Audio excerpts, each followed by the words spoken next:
লোকের একটি গাধা পরিত্যক্ত একটি কূপের মধ্যে পড়ে গেল। ওই কূপ থেকে রেহাই পাওয়ার জন্য গাধাটি জোরে জোরে চিৎকার চেঁচামেচি করতে থাকলো। এদিকে সেই গাধার মালিক গাধাটিকে কূপ থেকে উঠানোর জন্য তার প্রতিবেশী লোকজনদেরকে ডেকে নিয়ে আসলো।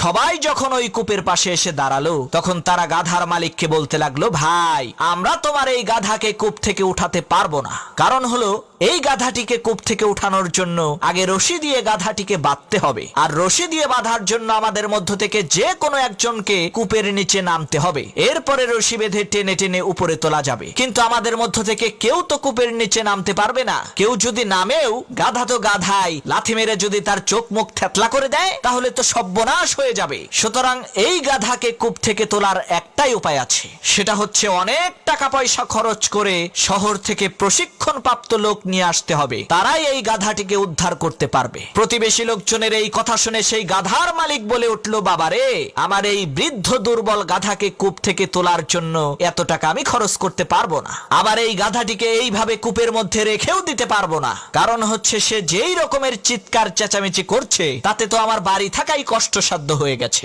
এখন এর একটাই সমাধান, তোমরা ময়লা আবর্জনা মাটি আর ধুলাবালি দিয়ে আমার এই পরিত্যক্ত কূপটিকে ভরাট করে দাও। এতে করে গাধাটিও কূপের মধ্যে দাফন হয়ে যাবে আর আমিও শান্তিতে বাড়িতে থাকতে পারবো। গাধার মালিকের এই কথা শুনে প্রতিবেশী লোকজন সবাই মিলে ওই কূপের মধ্যে ময়লা আবর্জনা ধুলাবালি ফেলতে লাগলো। এদিকে কূপের মধ্যে থাকা গাধা মনে করলো তাকে উদ্ধার করার জন্যই এই কর্মযজ্ঞ চলছে। এ কারণে সে আরো জোরে জোরে চিল্লাতে লাগলো। গাধার চিল্লানো দেখে প্রতিবেশী লোকজনেরা আরো উত্তেজিত হয়ে আরো বেশি বেশি ময়লা আবর্জনা ফেলতে লাগলো। আর এদিকে কূপের মধ্য থেকে গাধাটি ময়লা আবর্জনা আর ধুলাবালি তার গায়ের উপর থেকে ঝেড়ে ফেলে দিয়ে লাফিয়ে লাফিয়ে ওই ময়লা আবর্জনার স্তূপের উপরে উঠতে লাগলো। এভাবে করতে করতে এক পর্যায়ে ওই কূপটি ভরে গেল আর গাধাটিও ময়লা আবর্জনার স্তূপকে সিঁড়ি হিসেবে ব্যবহার করে কূপের উপরে চলে আসলো। তখন লোকজন খুশিতে আনন্দিত হয়ে বলতে লাগলো, দেখো আমরা গাধাটিকে মৃত্যুর হাত থেকে বাঁচিয়ে দিয়েছি। প্রিয় বন্ধুরা, ঠিক একই ভাবে আপনার পাশে থাকা লোকজনেরা